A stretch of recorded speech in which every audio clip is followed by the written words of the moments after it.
Lupe Fiasco defines samurai as samurai means to serve. You need to be at the service of other people, either in the overall community or in this instance, the rap community at large that I've been a part of for years. And serve is what Lupe Fiasco has been doing for the hip hop community. If you look at Lupe's career, it's been broken down into three acts. Act one, when he first dropped, and all the hype around the Cool album. And then, if you remember, all the label politics just to release the Lasers album. And then the bookend to Act 1 would be the Food and Liquor series with Food and Liquor 2. Now, if you move over to Tetsuo and Youth, which would be the opening of Act 2, the album of all albums, this would be the album that really cemented Lupe and really would set up the next stage in his career. Now, if you go down a little bit further, now we are currently in Act 3, which starts out with the House EP.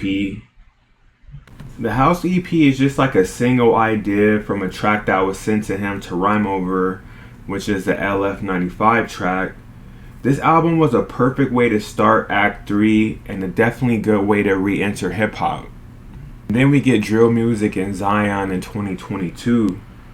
This album was literally recorded in about 72 hours with a $100 microphone inside a garage band. This was easily one of Lupe's top projects he's released in his career and definitely the album of the year in 2022. Now we landed on Samurai. Now Samurai is only 8 tracks, again following Lupe's format of short and concise albums. No filler, no wasted ideas or bars. Lupe and Soundtrack really hit their stride sonically on this album. So what is this album about? So Lupe finds inspiration via Amy Whinehouse. He transformed an idea and a standalone song called Samurai into a full-length album. Lupe seems to mirror his ups and downs and everything about his life and his career with things that may have happened to Amy Whinehouse. Throughout this album, he finds his purpose, which is his skill set as an MC. He understands the ultimate assignment that's been given to him and that he has to honor it. And then he ultimately has to continue to serve the hip-hop community. Lupe would go on to say this about Amy Winehouse. I admire her songwriting ability, her tone, her manipulation of different genres. I'm a fan of jazz deeper than any other genre. So being a fan of that and how she kind of put her signature on top of it and the depth at how she created has always been fascinating to me. And also the statement, the voicemail kind of sparked and gave me some permission to say, oh, let me pay that back with the Portrait, which is the song Samurai. Track 1 is Samurai, which is the title track of the album. Samurai opens up with Amy Winehouse singing outside of an opera house as people casually go inside. Basically, guests are coming to the opera to see what is deemed as true talent.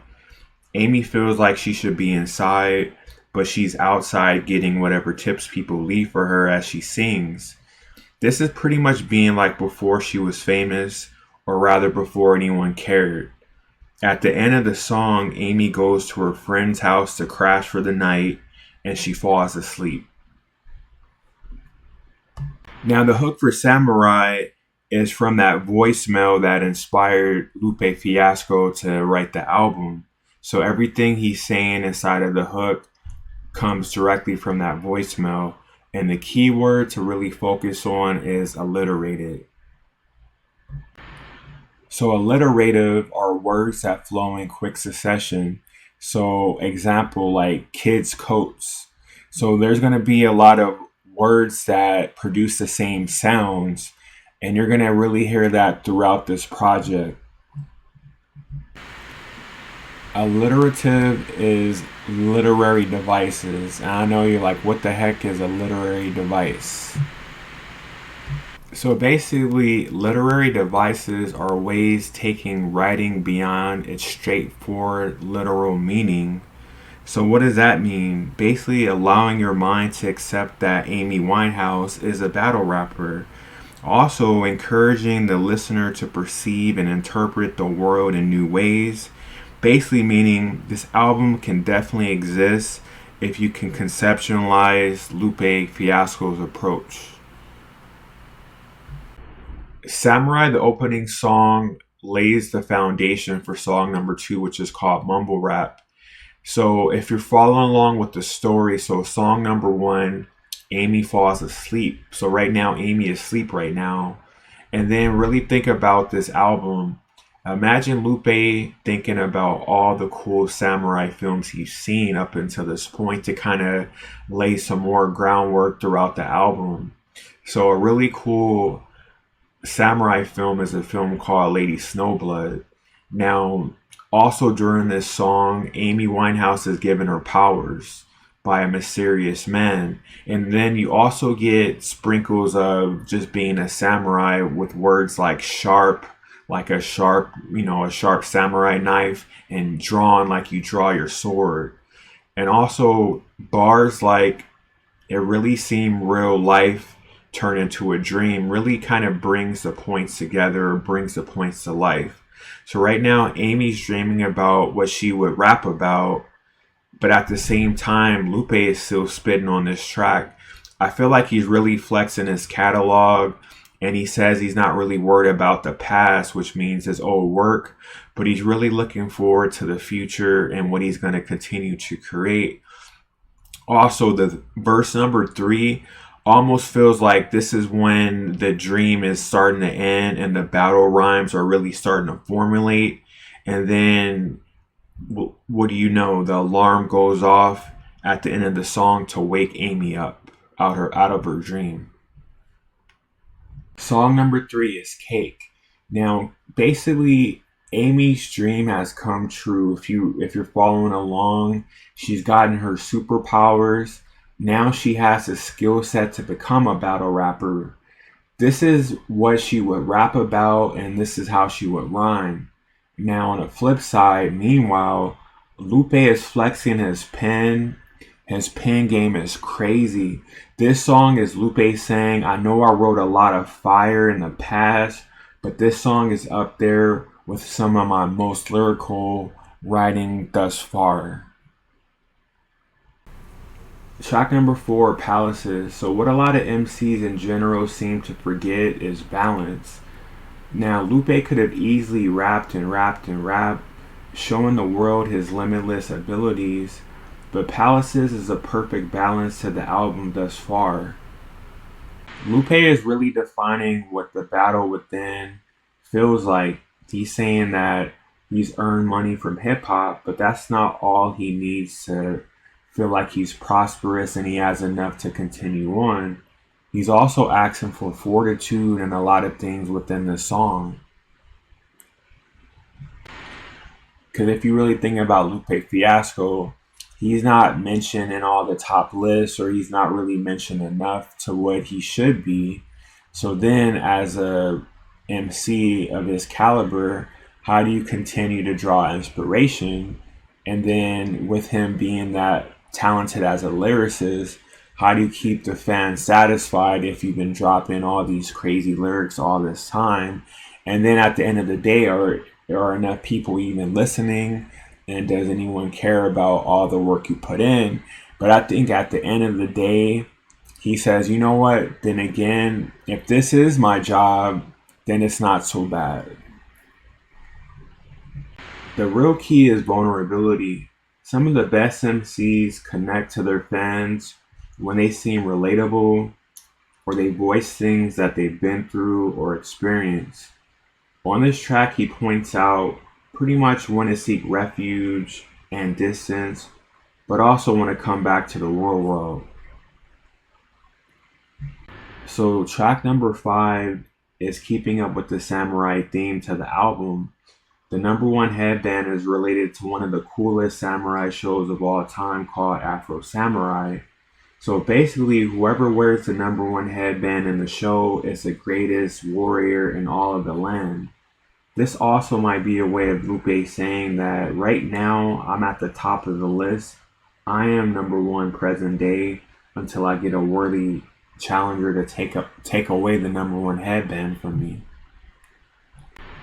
Number one headband is also a love song.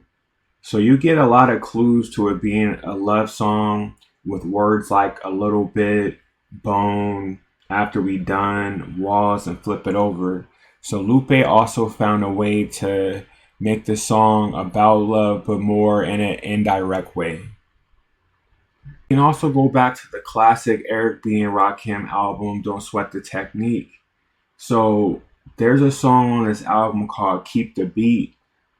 Now it's Rakim's version of talking about being with the woman, but again indirectly, which is exactly what Lupe did on this song so well. Rakim was able to do the same thing on Keep the Beat, just like Lupe does on the number one headband. Track number 6, Bigfoot is almost like Palaces. It brings Lupe's real life into the album. Bigfoot is about an MC. If you really think about MCs, when they first start to bubble, when they first start to get their buzz, they start doing local shows, their first shows as an MC. So think about, on one hand, you're a brand new MC, so you're rapping all your lyrics, but you start to realize, like, man, there's not a lot of people in the audience. There's nobody in the crowd. So it's like, it's almost like it's embarrassing. You start to think, am I doing this right? Do I really want to be a rapper? So this song really feels like this is Lupe remembering one of his first shows he performed at, either before or after he got his first record deal. The line that kind of brings Jay-Z into this is when Lupe says, if the king of New York enters, that would be awesome. So I believe this would have been a time where Lupe Fiasco was first starting to do rap shows, and he's like, man, if Jay-Z came to my show, that would be insane. Because if you remember, Jay-Z and Lupe met way back in 2002. Lupe Fiasco actually went up to Jay-Z's room while he was in Chicago to actually rap for Jay-Z. So they've always had a connection, and they've always had a bond from way, way back. So outside, I kind of feel like this is the conclusion of the Amy Whinehouse rap battle. Also, from Lupe saying the word post battle, and then how he's kind of breaking down what was happening within, let's say, a battle arena, or what's happening within the crowd. I kind of feel like he's saying this is the end of the battle, and he's basically saying the battle is over. But it also feels like he's speaking to someone directly, not sure if it's critics or another MC. And outside is, obviously a very popular term right now. We outside, I'm outside. So basically, this kind of feels like the end of the battle, or maybe Lupe saying, come outside, let's continue. The song wraps up perfectly on track number 8, Till Eternity. From what I can gather, basically saying, Lupe saying, just do it, find your value, and do it until eternity. And this quote from Lupe really brings everything into a full spectrum.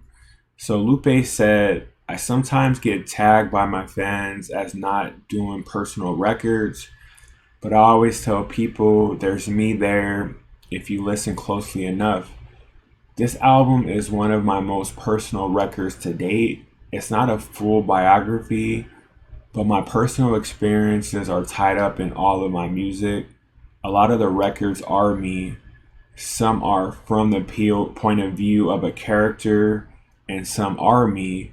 The album weaves things from my life as an artist, touching on things other artists go through.